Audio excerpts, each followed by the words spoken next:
بسم الله الرحمن الرحیم. کوم محبسین چې نن 9 اپریل او 2023 میلادي کې آزاد شوي دي، د دې تعداد 55 کسان دي. دې کې ماشومان هم شامل دي.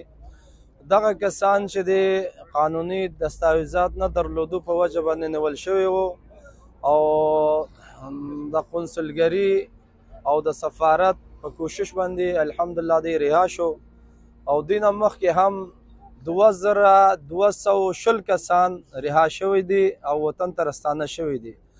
د دې ټولو مصارف د وکیل فیس او د لارو کرایه د جرمانې تادیه ټول امارت اسلامي د کراچۍ قونسلګري په توسط باندې ادا کړي دي او بعض عناصر دا ادعا کوي چې موږ د افغانانو خلاصولو لپاره کوششونه کړي دي، وکیل نیولې دي. دا کوم حقیقت نه لري، دی یو مازی افوا دي، بے بنیاده خبره ده. امارت اسلامي خپل او افغانانو په خاطر هر قسم کوشش کوي او هر ځای کې افغانان په کوم تکلیف کې دي انشاءالله زدو په خدمت کې امارت اسلامي ولاړ دي او مننه.